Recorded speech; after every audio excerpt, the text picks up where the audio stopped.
No fue un colapso. No fue una crisis visible. No hubo un momento dramático que marcara un antes y un después. Lo que hubo fue cansancio.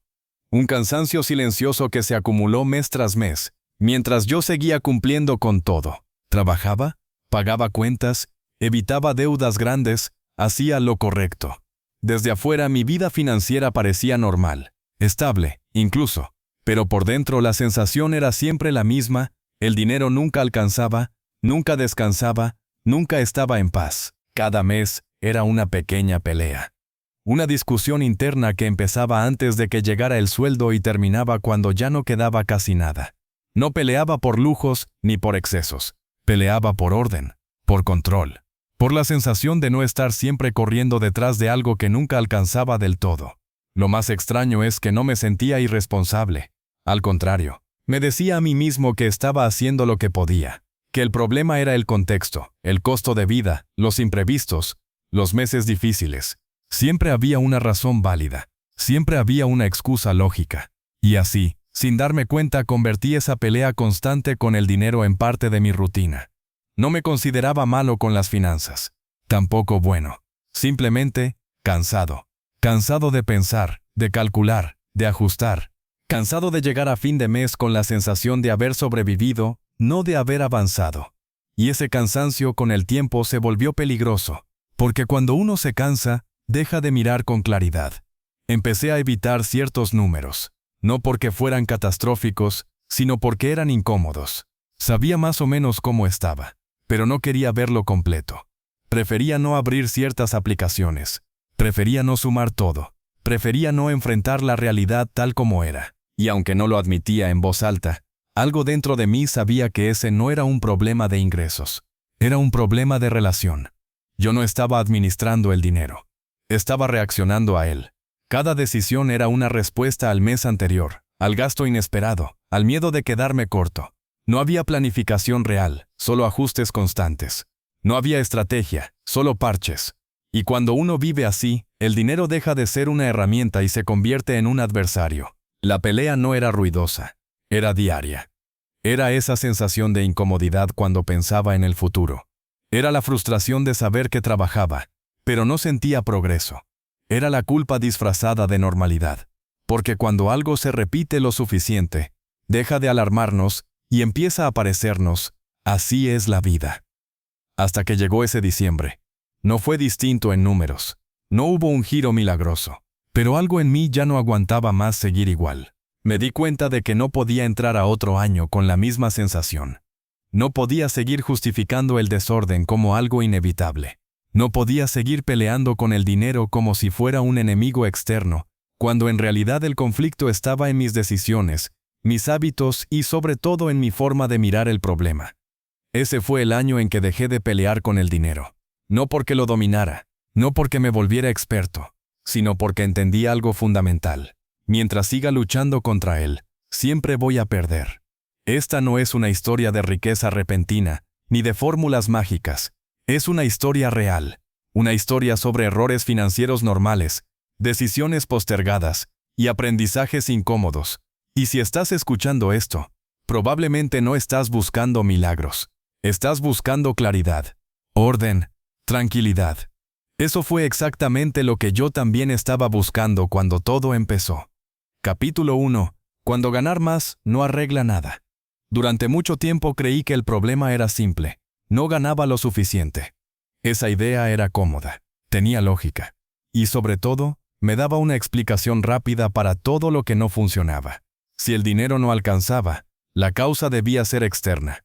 El sueldo, el mercado, el costo de la vida, el momento del país, la mala suerte. Siempre había un motivo razonable para sostener esa narrativa. Por eso, cuando empecé a ganar un poco más, pensé que por fin iba a respirar.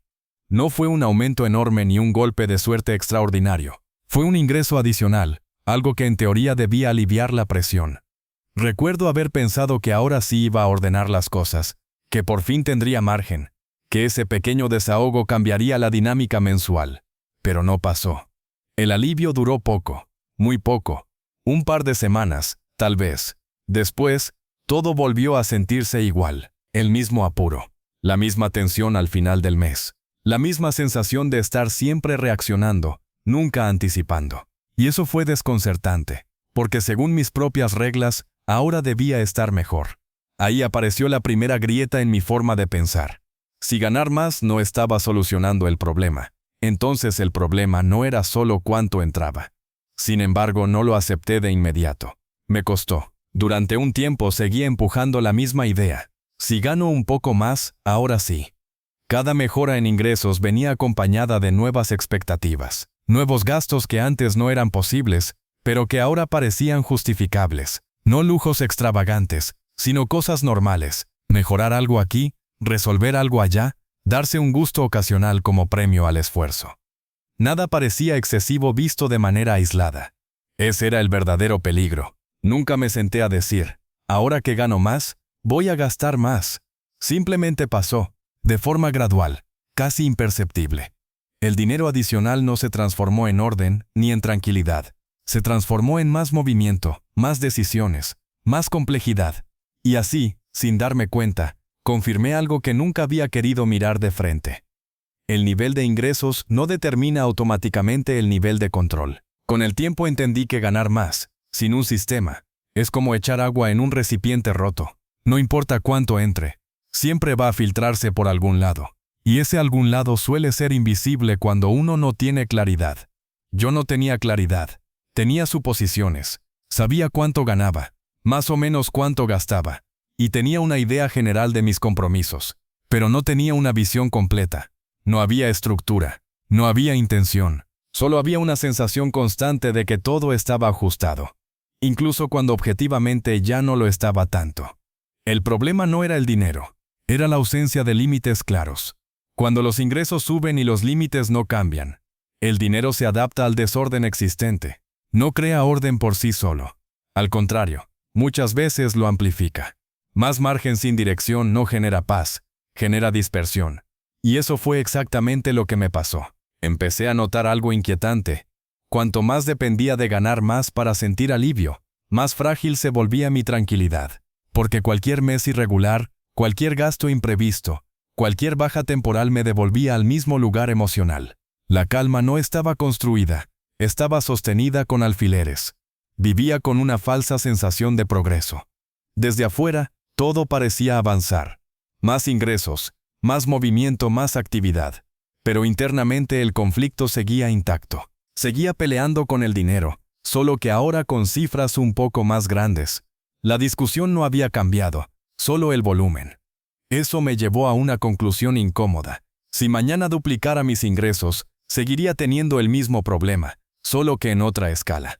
Y esa idea me asustó más que cualquier cuenta en rojo, porque implicaba que el verdadero conflicto no estaba en el mercado ni en el sueldo, sino en mí, en mis decisiones, en mis hábitos, en mi incapacidad de decir, hasta aquí, incluso cuando había margen para hacerlo. Durante años había pospuesto el orden financiero esperando que los ingresos lo resolvieran por mí, como si el dinero fuera a traer consigo disciplina, claridad y estrategia. Pero el dinero no enseña a organizarse, solo obedece a la estructura que encuentra. Y yo no tenía estructura, tenía esfuerzo, tenía intención, tenía buenas excusas, pero no tenía un sistema consciente. Ese fue uno de los aprendizajes más duros. El desorden financiero no siempre se ve como caos. A veces se ve como normalidad, como rutina, como así funciona la vida adulta. Y mientras uno crea eso, sigue atrapado en el mismo ciclo. Trabajar más, ganar un poco más, ajustar un poco más, repetir. El problema es que ese ciclo no construye estabilidad, construye resistencia al cansancio, pero no progreso real. Uno se vuelve experto en aguantar, no en avanzar. Cuando finalmente acepté que ganar más no estaba arreglando nada, algo empezó a cambiar. No porque tuviera la solución, sino porque por primera vez dejé de mirar el ingreso como el salvador. Dejé de esperar que el próximo aumento, el próximo proyecto o el próximo mes bueno solucionara lo que yo no estaba dispuesto a enfrentar. Entendí que el dinero no es un premio que llega a poner orden. El orden tiene que estar primero. Mientras no haya claridad, el dinero solo ocupa el espacio disponible. Y si ese espacio está desordenado, el resultado siempre es el mismo. Más movimiento, menos tranquilidad. Ese fue el inicio de todo. No una gran revelación, sino una aceptación incómoda. Aceptar que el problema no era cuánto ganaba, sino cómo vivía con lo que tenía. Aceptar que la pelea con el dinero no se resolvía con más fuerza, sino con menos autoengaño. A partir de ahí, ya no pude seguir mirando mis finanzas de la misma manera. Porque una vez que entiendes que ganar más no es la solución, ya no puedes esconderte detrás de esa excusa. Y eso, aunque duele, es el primer paso real hacia el control. Capítulo 2. El autoengaño financiero diario. Durante mucho tiempo estuve convencido de que yo no era de esas personas que gastan sin control. No me veía reflejado en los extremos. No compraba cosas absurdas, ni vivía rodeado de lujos. No tenía deudas escandalosas ni decisiones financieras que, a simple vista, parecieran irresponsables. Y justamente por eso, el problema pasó tanto tiempo desapercibido. Yo no me mentía de forma evidente, me mentía en pequeño. Cada día tomaba decisiones que, individualmente, parecían inofensivas. Gastos normales, ajustes razonables, elecciones que cualquier persona en mi lugar habría hecho. El problema es que nunca las veía como un conjunto, nunca las sumaba, nunca las enfrentaba como un sistema completo. Vivía convencido de que, mientras nada fuera exagerado, todo estaba bajo control. Esa fue una de las mentiras más cómodas que me conté.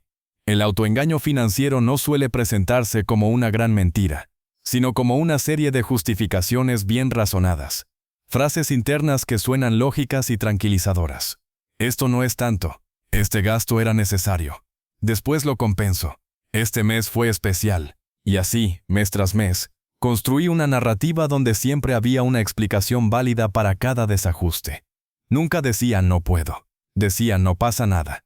Y ese cambio sutil en el lenguaje mental tiene consecuencias enormes, porque cuando uno se convence de que no pasa nada, deja de prestar atención, y cuando deja de prestar atención, el desorden se vuelve parte del paisaje. Yo sabía cuánto gastaba en términos generales, pero no conocía el detalle real, no porque fuera imposible acceder a esa información, sino porque prefería no verla. Abrir el panorama completo implicaba enfrentar decisiones repetidas que no quería cuestionar. Implicaba admitir que el problema no era ocasional, sino estructural. El autoengaño también se disfrazaba de comparación. Siempre había alguien peor. Siempre había historias más dramáticas. Y frente a eso, mi situación parecía manejable. Pero compararse con el caos ajeno es una forma muy eficaz de postergar el orden propio. Mientras mi situación no fuera la peor, me daba permiso para seguir igual. Otra forma de autoengaño era fragmentar el dinero. Separar mentalmente los gastos en compartimentos que nunca se tocaban entre sí. Lo fijo por un lado, lo variable por otro, lo ocasional en otro espacio distinto. Cada categoría, vista de manera aislada, parecía razonable. El problema es que el dinero no funciona por compartimentos mentales. Funciona como un todo. Yo nunca veía el impacto acumulado, solo veía momentos. Y ese enfoque fragmentado me permitía seguir tomando decisiones sin sentir el peso real de sus consecuencias. Cada gasto tenía su propia historia. Cada ajuste tenía su propia excusa. Pero cuando se juntaban todos, el resultado era siempre el mismo. Una sensación constante de escasez, incluso en meses relativamente buenos. También me engañaba con la idea del esfuerzo.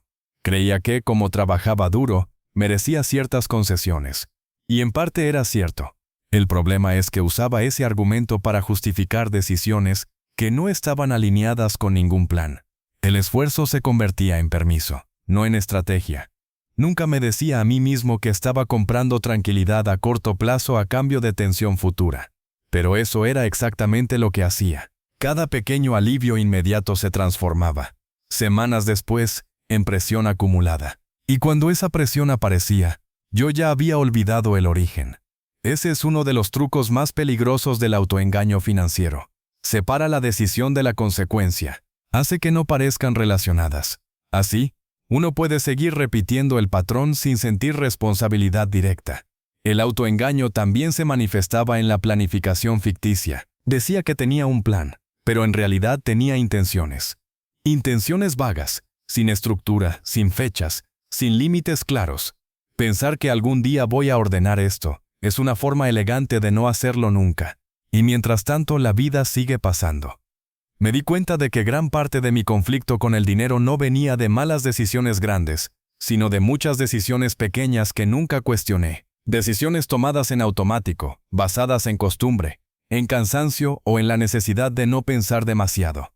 El dinero se había vuelto algo que resolvía en segundo plano, algo que se ajustaba sobre la marcha. Y cuando uno vive así, pierde la capacidad de dirigir, solo reacciona. El día que empecé a ver el autoengaño, fue incómodo. No porque descubriera algo escandaloso, sino porque me di cuenta de cuántas veces me había dado permiso para no mirar, para no sumar, para no enfrentar el todo. Entendí que no estaba siendo honesto conmigo mismo, no por maldad, sino por agotamiento, porque cuestionar cada hábito requiere energía, y yo llevaba años gastando esa energía en sobrevivir al mes. Pero también entendí algo clave: mientras siga justificando, no hay cambio posible. El orden financiero no empieza con ingresos ni con recortes extremos. Empieza con honestidad, con la disposición a mirar sin adornos, sin excusas, sin historias convenientes. Dejar de engañarme no significó castigarme. Significó dejar de mentirme para sentirme cómodo. Significó aceptar que muchas de mis decisiones no eran malas en sí mismas, pero sí estaban desconectadas de un propósito mayor. Cuando dejé de decir no pasa nada, y empecé a preguntarme qué está pasando realmente, la relación con el dinero empezó a cambiar. No de golpe, no de forma milagrosa, pero de manera irreversible.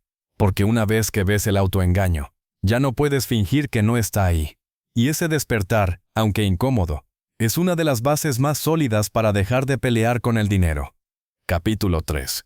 Vivir en modo supervivencia cansa más que la pobreza. Durante mucho tiempo pensé que el estrés financiero era una consecuencia natural de no tener suficiente dinero.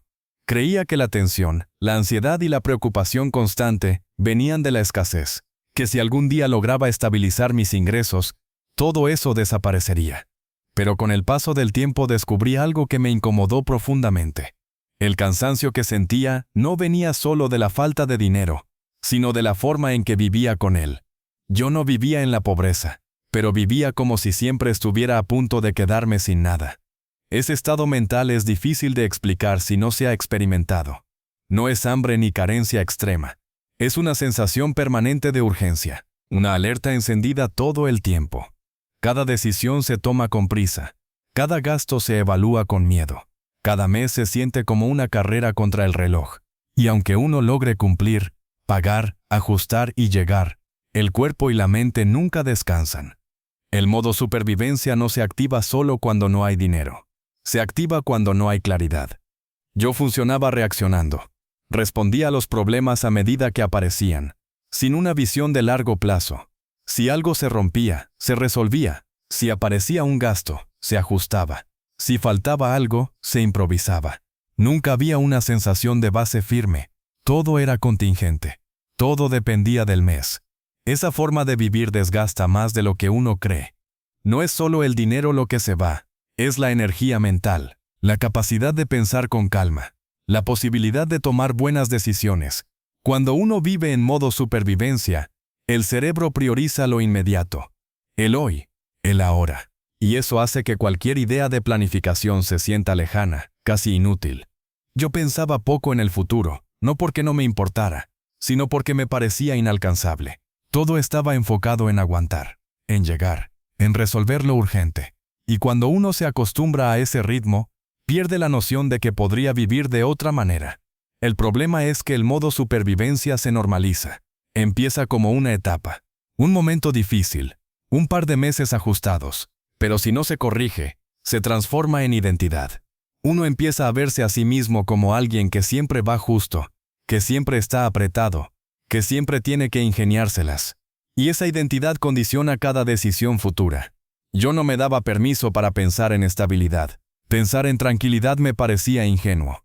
Como si fuera algo reservado para otros, no para mí.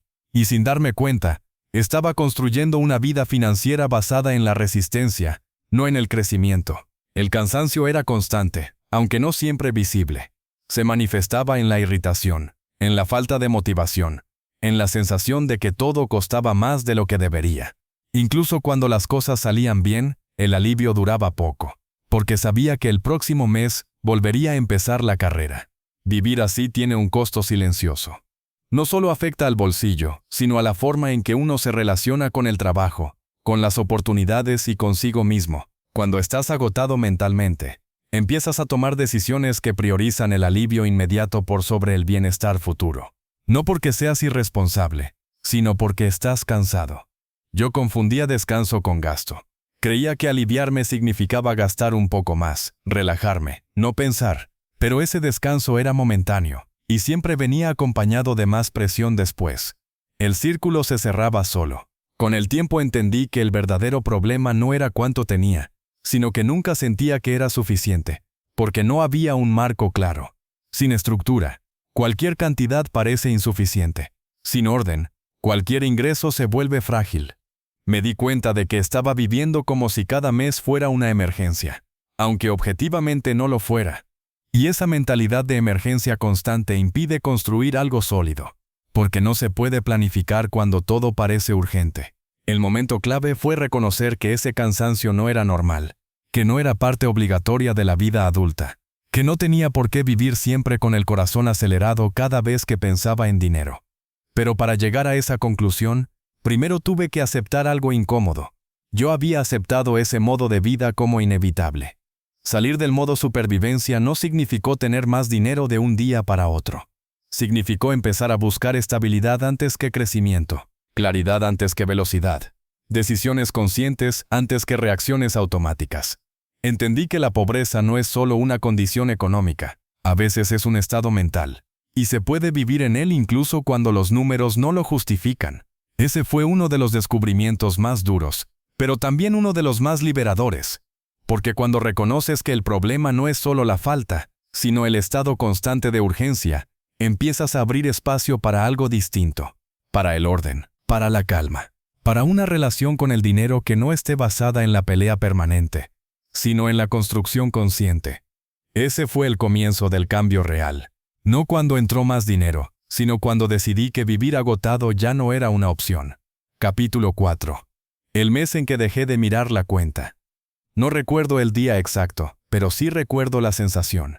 Esa mezcla de incomodidad, cansancio y evasión que aparece cuando sabes que algo no está bien, pero no quieres confirmarlo. Durante ese mes, empecé a evitar conscientemente mirar mi cuenta. No porque estuviera en números rojos, ni porque hubiera ocurrido una catástrofe financiera.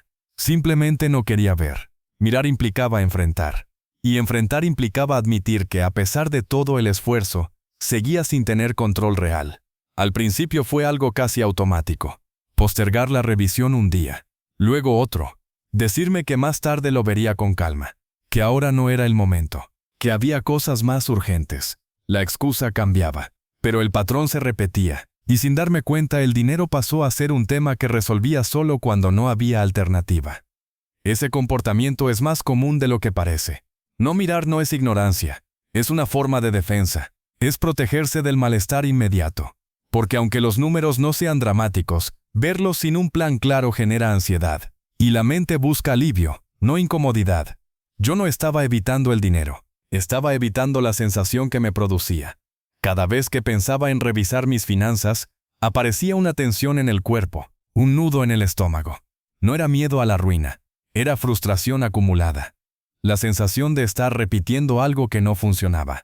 De estar atrapado en una dinámica que no sabía cómo cambiar. Así, ese mes se transformó en una especie de punto ciego. Sabía más o menos cuánto tenía, cuánto debía cubrir, cuánto podía gastar. Todo a ojo, todo aproximado. Y ese cálculo impreciso me permitía seguir avanzando sin detenerme a cuestionar nada.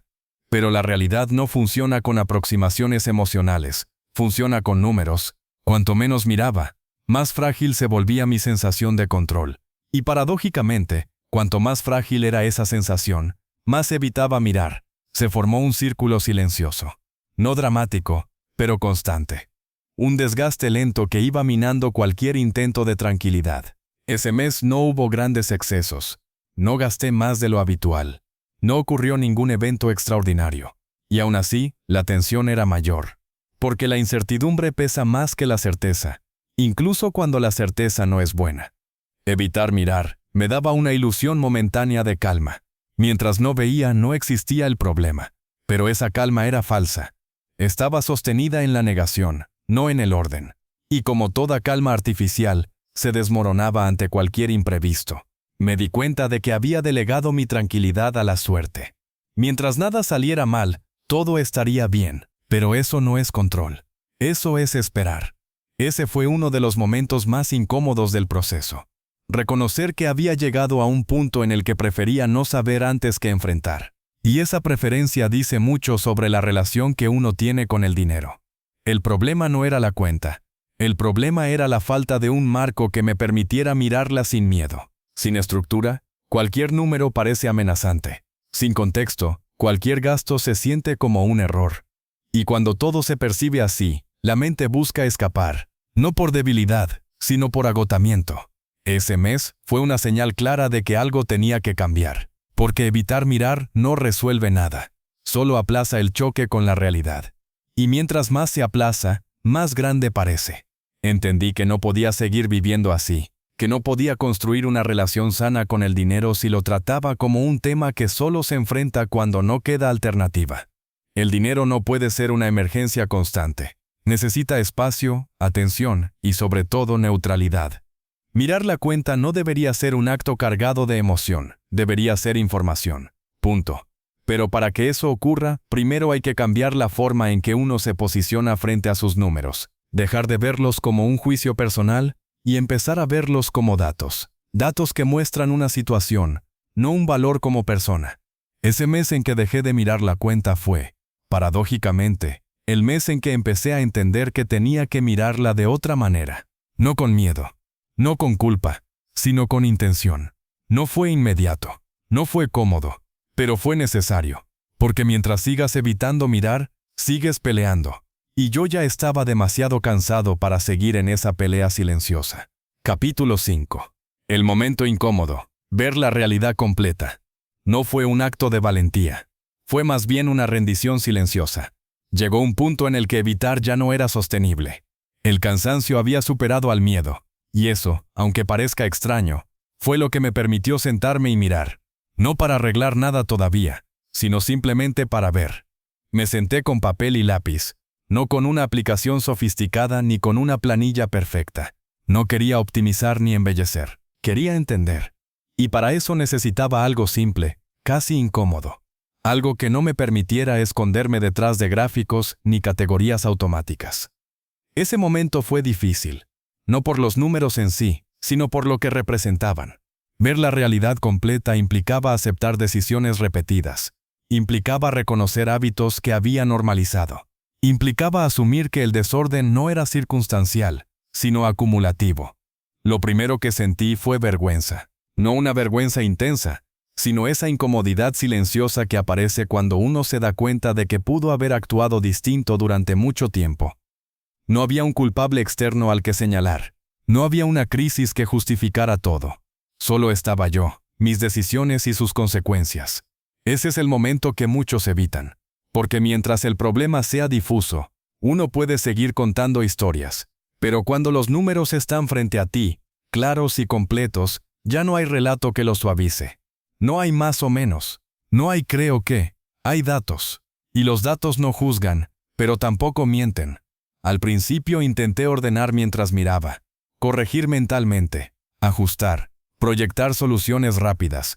Pero me di cuenta de que eso era otra forma de escapar. No había llegado ahí para resolver, sino para comprender. Así que me detuve, respiré, y seguí mirando.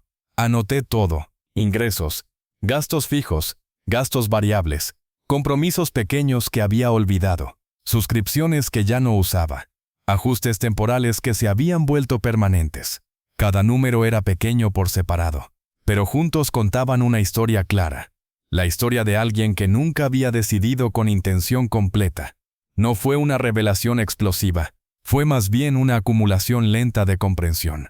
A medida que avanzaba, empecé a ver patrones, meses que se repetían, decisiones que parecían aisladas, pero que en realidad formaban una secuencia.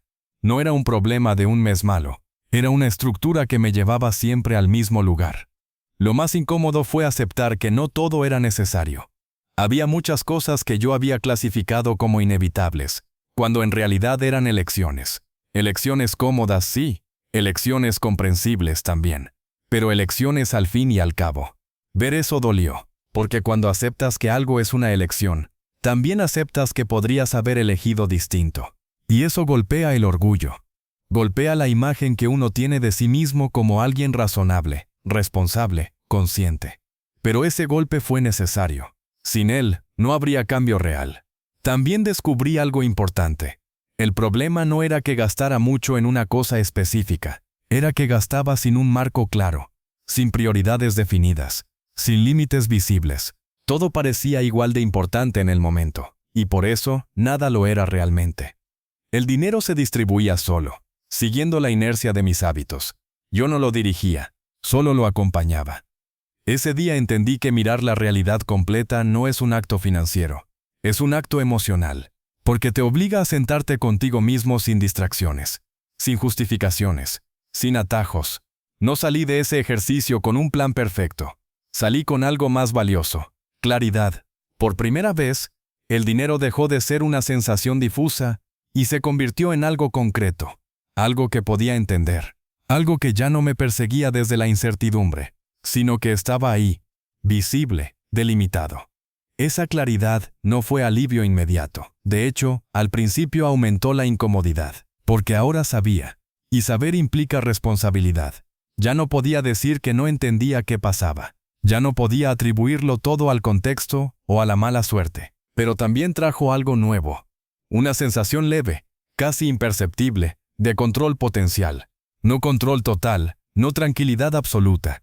Estaba frente al problema, no huyendo. Capítulo 6. Wogesokmpel. Dejar de pelear no es rendirse. Durante mucho tiempo asocié el control financiero con esfuerzo constante, con estar encima de todo, con vigilar, con apretar. Creía que si no estaba en tensión, algo se me iba a escapar, que relajarme significaba perder.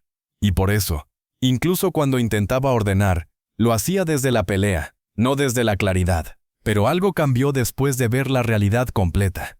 Entendí que gran parte de mi desgaste no venía de los números, sino de la forma en que me relacionaba con ellos. Vivía enfrentado al dinero, como si fuera un enemigo al que había que dominar.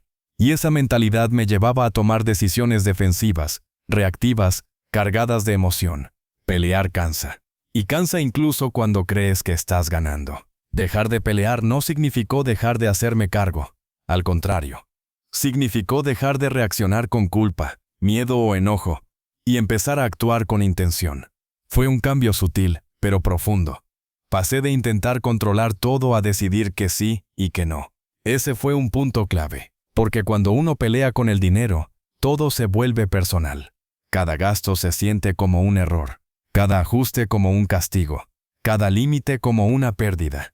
Y así, cualquier intento de orden se vive como una restricción injusta, no como una elección consciente. Yo necesitaba cambiar esa lógica. Empecé a ver el dinero como una herramienta, no como un juez, como algo que debía organizar, no combatir. Y para eso, lo primero fue bajar la intensidad emocional, dejar de tomar decisiones en caliente, dejar de corregir desde la frustración. No se trató de rendirme, se trató de aceptar. Aceptar que no iba a arreglar años de desorden en un mes. Aceptar que no todo se podía optimizar de inmediato. Aceptar que el progreso real no siempre se siente heroico, sino aburrido, repetitivo y poco visible. Eso fue liberador. Dejar de pelear me permitió pensar mejor. Empezar a decidir desde la calma, no desde la urgencia. Y cuando uno baja el ruido interno, aparecen cosas que antes no se veían. Prioridades más claras, límites más razonables. Opciones que no parecían posibles cuando todo era tensión. También entendí que muchas de mis batallas financieras no eran necesarias. Gastos que intentaba eliminar de golpe, hábitos que quería cambiar de forma radical, ajustes demasiado bruscos que solo duraban un par de semanas. Eso no era disciplina, era castigo. El castigo no construye orden, solo genera rebeldía interna. Al dejar de pelear, empecé a elegir batallas reales. No todo tenía que cambiar al mismo tiempo. No todo era urgente. No todo era grave. Esa perspectiva me permitió avanzar de forma más sostenible. Otro cambio importante fue dejar de medir el éxito financiero por el sacrificio. Durante años pensé que, si dolía, estaba funcionando, que la incomodidad era señal de progreso. Pero con el tiempo entendí que el orden no tiene por qué doler. Puede ser firme sin ser violento. El dinero empezó a ocupar un lugar distinto. Ya no era el centro de mis emociones, sino un componente más de mi vida. Importante, sí, pero no dominante. Y esa distancia emocional fue clave para tomar mejores decisiones. Dejar de pelear también implicó dejar de compararme. Dejar de mirar lo que otros hacían, lo que otros tenían, lo que otros lograban. Esas comparaciones solo alimentaban la sensación de atraso y urgencia. Y la urgencia, como ya había aprendido, es enemiga del buen criterio. Empecé a enfocarme en mi realidad, en mis números, en mis ritmos, en mis objetivos. No los ideales, sino los posibles, los que podía sostener sin agotarme. Ese cambio de enfoque marcó un antes y un después. No me volví más estricto, me volví más consciente. Y esa conciencia hizo que muchas decisiones se ajustaran solas, sin necesidad de imponer reglas rígidas. Cuando entiendes por qué haces algo, ya no necesitas prohibírtelo. Simplemente deja de tener sentido. Dejar de pelear con el dinero fue, en realidad, dejar de pelear conmigo. Dejar de exigirme soluciones inmediatas. Dejar de castigarme por errores pasados. Dejar de vivir cada mes como una prueba de resistencia. Ese capítulo no cerró el proceso, pero lo transformó, porque a partir de ese momento, el orden dejó de ser una lucha constante y empezó a convertirse en una práctica. Una práctica imperfecta, sí, pero mucho más sostenible, mucho más humana. Y por primera vez en mucho tiempo, el dinero dejó de sentirse como una carga emocional y empezó a sentirse como algo manejable. No perfecto, no resuelto, pero en paz. Capítulo 7. Motachan. El nuevo orden, imperfecto pero real. El orden no llegó como una revelación brillante. No apareció de un día para otro, ni vino acompañado de una sensación épica de control absoluto. Llegó de forma mucho más simple, y al mismo tiempo, más profunda. Llegó cuando dejé de buscar el sistema perfecto, y empecé a construir uno posible. Durante mucho tiempo creí que ordenar mis finanzas implicaba hacerlo todo bien, todo junto y para siempre. Pensaba en reglas estrictas, en categorías exactas, en planes detallados que no admitieran errores. Esa idea me había paralizado más de una vez, porque cuando uno apunta a la perfección, cualquier tropiezo parece una señal de fracaso. Esta vez fue distinto. Decidí que el nuevo orden no tenía que ser impecable, tenía que ser sostenible. Tenía que funcionar incluso en meses malos, incluso cuando yo estuviera cansado, incluso cuando la motivación no acompañara. Si el sistema dependía de mi mejor versión, estaba condenado a romperse. Así que empecé por lo básico. Primero, definí límites claros, no ideales, sino reales. Límites que podía respetar sin sentir que me estaba castigando. Entendí que un límite que no se puede sostener no es disciplina, es fantasía. Y la fantasía financiera siempre termina en frustración. Separé lo esencial de lo accesorio. No con una lista perfecta, sino con honestidad. Lo que necesitaba para vivir con tranquilidad y lo que simplemente estaba acostumbrado a mantener. Esa distinción fue incómoda, pero necesaria. Porque muchas cosas que yo consideraba imprescindibles en realidad eran hábitos heredados, no decisiones conscientes. El nuevo orden no se basó en eliminar todo lo que no fuera estrictamente necesario. Se basó en priorizar, en decidir qué merecía espacio y qué podía reducirse sin afectar mi calidad de vida. Esa diferencia cambió por completo la experiencia. También dejé de sobreorganizar. Antes, cada intento de orden terminaba en un sistema tan complejo que me agotaba solo pensarlo. Demasiadas categorías, demasiadas reglas, demasiadas excepciones. Esta vez busqué lo contrario, menos opciones, menos decisiones, menos fricción. El dinero empezó a moverse de forma más predecible. No porque hubiera más, sino porque había menos improvisación. Sabía qué iba a pasar con una parte antes de que el mes empezara. Y eso, aunque parezca pequeño, genera una sensación de calma enorme. Otra decisión clave fue aceptar el error como parte del sistema. Antes, cualquier desviación me hacía sentir que todo había fallado. Ahora entendí que un sistema real no es el que evita errores, sino el que los absorbe sin colapsar. Si un mes algo se salía de lo previsto, no significaba volver a cero. Significaba ajustar y seguir. Ese cambio de mentalidad fue fundamental. El nuevo orden también implicó cambiar la relación con el tiempo. Dejé de pensar en el mes como una batalla que había que ganar, y empecé a verlo como una unidad de aprendizaje. Cada mes me mostraba algo, un hábito que podía mejorar, un gasto que podía cuestionar, una decisión que había funcionado bien. No había prisa por llegar a un punto final. El proceso en sí era el objetivo. Me sorprendió notar cómo ese orden imperfecto empezó a liberar energía mental. Pensaba menos en dinero durante el día, no porque lo ignorara, sino porque ya no estaba constantemente resolviendo urgencias. Había menos ruido interno, menos preocupación anticipada. El dinero dejó de ser un tema permanente en mi cabeza. También entendí que el orden no se trata solo de números. Se trata de coherencia, de que mis decisiones financieras empezaran a alinearse con la vida que quería, no con la vida que otros consideraban normal. Ese ajuste silencioso fue más poderoso que cualquier plan externo. Dejé de copiar modelos ajenos. Dejé de intentar vivir como si mis ingresos, mis tiempos y mis prioridades fueran iguales a las de otros. El nuevo orden era mío, adaptado a mi realidad, y eso lo hacía mucho más fuerte. Hubo momentos de duda, por supuesto. Días en los que parecía que no avanzaba. Meses en los que el progreso no era evidente. Pero a diferencia de antes, ya no sentía que estaba retrocediendo constantemente. Había una base, una estructura mínima que sostenía todo. Eso marcó una diferencia enorme. El orden imperfecto también me enseñó a ser más paciente conmigo mismo. A entender que cambiar una relación con el dinero que se construyó durante años no ocurre en semanas. Que el verdadero avance no siempre se nota en el saldo, sino en la tranquilidad con la que uno toma decisiones. Por primera vez, sentí que el dinero estaba en su lugar. No dominando, no desaparecido, simplemente integrado. Era parte de mi vida, no el eje alrededor del cual todo giraba. Ese fue el verdadero logro del nuevo orden.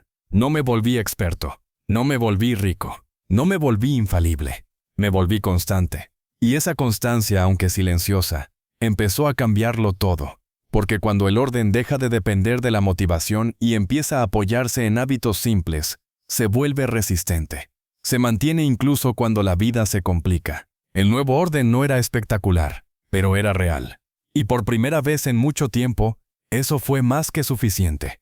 Capítulo 8. Diciembre dejó de doler. Durante años, diciembre fue el mes que confirmaba todo lo que yo ya sospechaba. No importaba cómo hubiera sido el resto del año. Diciembre siempre llegaba con la misma sensación, presión.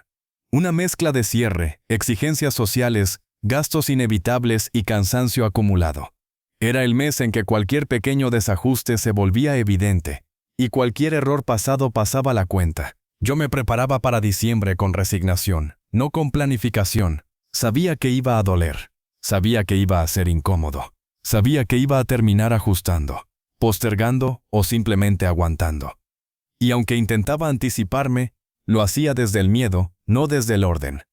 Mi estrategia era sobrevivir, no atravesarlo con calma. Ese año fue distinto. No porque sobrara dinero, no porque hubiera un ingreso extraordinario.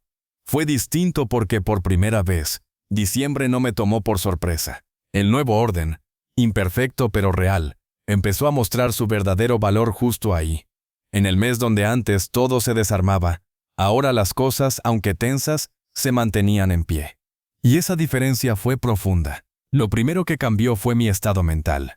Ya no entré a diciembre con la sensación de estar atrasado. Sabía dónde estaba parado.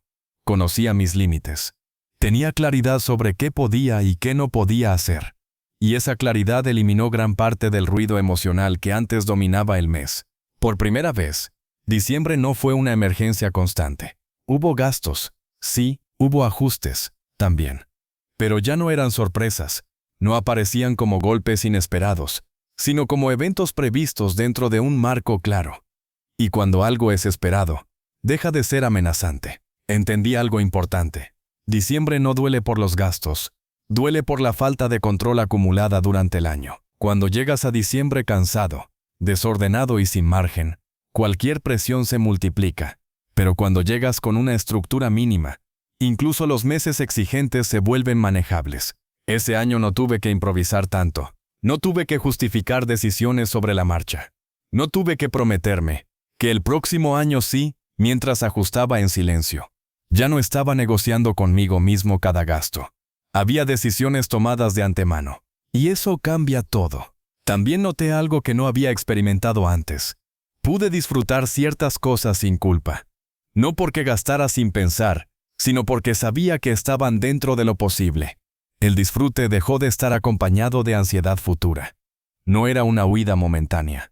Era una elección consciente. Ese fue un cambio enorme. Antes, cualquier gasto en diciembre venía con una sombra. La sensación de que después habría que pagar el precio. Ese año, aunque no todo fue perfecto, esa sombra era mucho más pequeña. Porque el sistema absorbía parte del impacto. No colapsaba ante el primer movimiento. Diciembre dejó de ser un juicio final. También cambió la forma en que miraba el cierre de año. Antes diciembre era el mes en que me enfrentaba a todo lo que no había hecho. A los errores, a las postergaciones, a las promesas incumplidas. Era un mes cargado de autocrítica, de balances emocionales duros. Ese año, el balance fue distinto. No me pregunté cuánto había logrado, sino cuánto había aprendido. No evalué el año en términos de éxito o fracaso, sino en términos de estabilidad ganada. Y eso fue mucho más justo conmigo mismo. Me di cuenta de que diciembre duele menos cuando no lo usas como castigo. Cuando dejas de convertir el cierre de año en un tribunal interno, la experiencia cambia. Diciembre puede ser intenso, pero no tiene por qué ser devastador. Puede ser un mes exigente sin ser destructivo. El dinero, por primera vez, no fue el protagonista negativo del mes. Fue solo un factor más. Importante, sí, pero no dominante. Eso me permitió estar más presente, pensar con más claridad, tomar decisiones sin el peso constante de la urgencia. Y cuando uno baja la urgencia, baja también el error. Ese diciembre entendí que la tranquilidad financiera no se mide por cuánto sobra, sino por cuánta tensión se elimina. Yo no tenía mucho más dinero que otros años, pero tenía mucho menos ansiedad. Y esa diferencia es enorme. También entendí que diciembre no es el problema. Es el espejo. Refleja cómo viviste el resto del año. Refleja si hubo orden, si hubo intención, si hubo límites. No crea el desorden, lo expone. Y ese año, por primera vez, el reflejo no fue tan duro. No perfecto, pero soportable. No ideal, pero digno. Ese diciembre no sentí la necesidad de prometer cambios grandiosos para el año siguiente. No hice listas interminables ni juramentos emocionales. Sentí algo distinto. Continuidad. La sensación de que no necesitaba empezar de cero, solo seguir ajustando. Eso fue quizás lo más valioso. Porque cuando diciembre deja de doler, el año siguiente deja de sentirse como una huida. Se convierte en una extensión natural de lo que ya estás construyendo. No hay ruptura, hay progreso. Ese fue el primer diciembre en mucho tiempo en el que el dinero no fue una fuente constante de estrés. Y aunque parezca algo pequeño, para mí fue una señal clara de que el cambio era real. No espectacular, no instantáneo, pero real. Y en una relación tan cargada de emociones como la que tenemos con el dinero, eso es más que suficiente para saber que vas por el camino correcto. Capítulo 9. Lo que haría distinto si empezara hoy. Si pudiera volver atrás, no cambiaría todo. Durante mucho tiempo pensé que, si tuviera la oportunidad, borraría errores, decisiones incómodas y meses mal gestionados. Pero con el tiempo entendí que muchos de esos tropiezos fueron necesarios para llegar a las conclusiones que hoy tengo. Lo que sí cambiaría no son los hechos, sino el enfoque con el que los enfrenté. Si empezara hoy, empezaría más lento. Uno de mis errores más grandes fue creer que el cambio financiero debía ser rápido y visible. Que si no había resultados inmediatos, no estaba funcionando. Esa impaciencia me llevó a intentar ajustes bruscos, planes demasiado ambiciosos y promesas que no podía sostener. Si volviera a empezar, aceptaría desde el inicio que el progreso real es silencioso y gradual. No intentaría arreglar todo a la vez. Me enfocaría en una sola cosa: claridad. No en optimizar, no en maximizar, no en crecer, solo en entender. Entender qué entra, qué sale y por qué. Porque sin ese entendimiento, cualquier estrategia es frágil. Creer que se puede construir orden sin comprensión es una ilusión peligrosa. También dejaría de buscar el método perfecto. Pasé demasiado tiempo comparando sistemas, reglas y modelos ajenos. Pensaba que en algún lugar existía la fórmula exacta que iba a encajar conmigo sin esfuerzo. Hoy sé que no existe. Cada persona necesita un sistema que tolere su imperfección, no uno que exija una versión ideal de sí mismo. Si empezara hoy, construiría algo simple desde el primer día. Algo que funcione incluso cuando estoy cansado, distraído o desmotivado. Porque esos estados no son excepciones, son parte de la vida. Otra cosa que haría distinto sería enfrentar el dinero sin drama. Durante mucho tiempo cargué cada decisión financiera con un peso emocional innecesario. Cada gasto era una evaluación moral. Cada ajuste, una señal de fracaso. Eso solo generó culpa y parálisis. Si volviera a empezar, separaría desde el inicio el dinero de mi valor personal. Los números no dicen quién eres, dicen dónde estás. Entender eso antes me habría ahorrado mucho desgaste. Porque cuando dejas de tomarte los números como un juicio, puedes trabajar con ellos con más honestidad y menos miedo. También dejaría de posponer conversaciones incómodas conmigo mismo. Muchas veces sabía que algo no estaba funcionando, pero prefería no profundizar. Me decía que más adelante habría tiempo, que ahora no era el momento. Esa postergación constante retrasó el cambio real. Si empezara hoy, no esperaría a tocar fondo para hacer preguntas difíciles. El fondo no enseña mejor, solo duele más. Otra diferencia importante sería la forma en que pienso el futuro. Antes, el futuro financiero era algo abstracto. Una idea lejana, casi simbólica. Algo que iba a resolver cuando estuviera mejor. Hoy sé que el futuro se construye en decisiones pequeñas y repetidas. Si volviera atrás, no subestimaría el impacto de lo cotidiano. No buscaría grandes giros, buscaría consistencia. También me hablaría distinto. Durante años fui mi crítico más duro en temas de dinero. Me reprochaba errores pasados, decisiones mal tomadas, oportunidades perdidas. Ese diálogo interno no me ayudó a mejorar, solo me mantuvo atado al pasado. Si empezara hoy, practicaría algo que antes me parecía innecesario: paciencia conmigo mismo.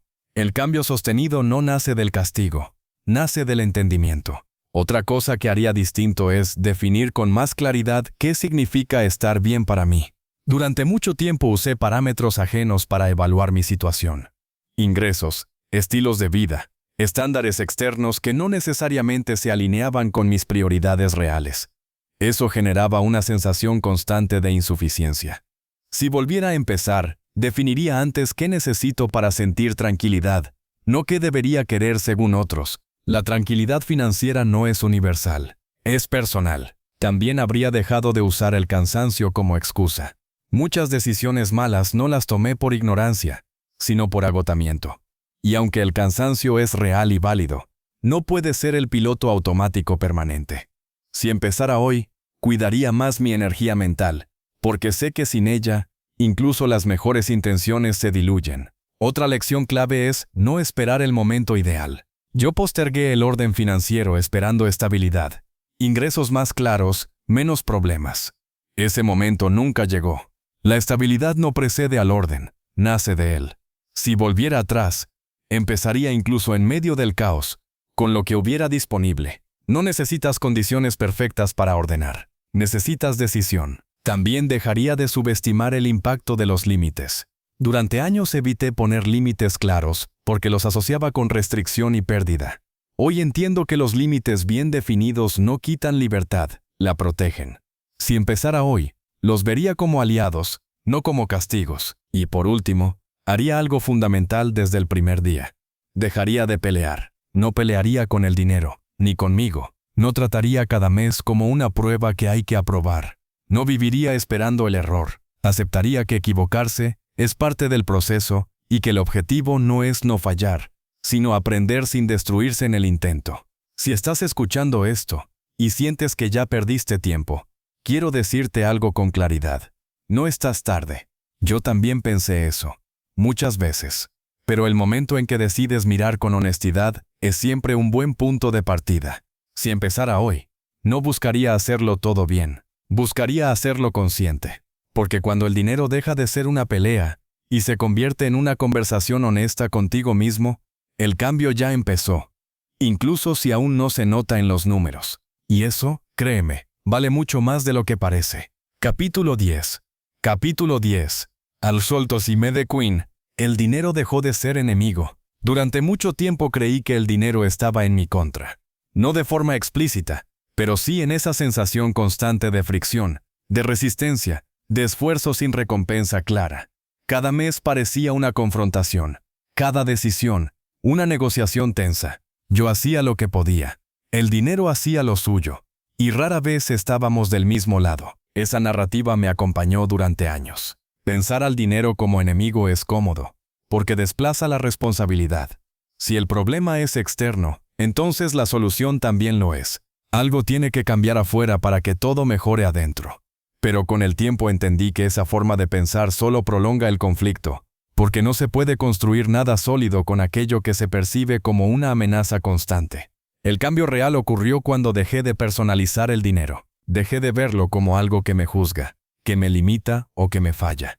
Empecé a verlo como lo que siempre fue, una herramienta, neutral, silenciosa, exacta.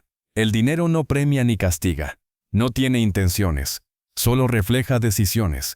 Esa comprensión fue liberadora, porque si el dinero no es un enemigo, entonces tampoco es un salvador.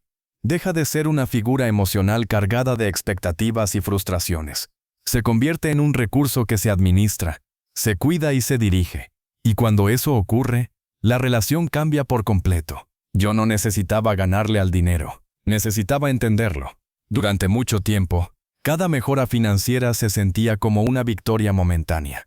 Y cada dificultad como una derrota personal. Vivía en una montaña rusa emocional que no tenía relación directa con la realidad de mis números. Había meses en los que todo estaba relativamente estable, pero yo me sentía mal. Y otros en los que el panorama era más ajustado, pero me sentía extrañamente tranquilo. Ahí entendí que la emoción no seguía al dinero, seguía a mi percepción. Cuando dejé de pelear, empecé a observar. Cuando empecé a observar, empecé a decidir mejor. Y cuando empecé a decidir mejor, el dinero dejó de sentirse hostil. No porque desaparecieran los problemas, sino porque ya no me tomaban por sorpresa. El dinero dejó de ser enemigo cuando dejé de usarlo como termómetro de mi valor personal. Durante años, si las cosas iban mal financieramente, sentía que yo estaba fallando, que algo en mí no funcionaba. Esa identificación es peligrosa, porque convierte cualquier dificultad en un ataque directo a la autoestima. Y desde ese lugar, es muy difícil mejorar. Separar quién soy de cómo manejo el dinero fue un paso clave. No fue inmediato, pero fue profundo. Empecé a ver mis finanzas como un área más de aprendizaje, no como un juicio final.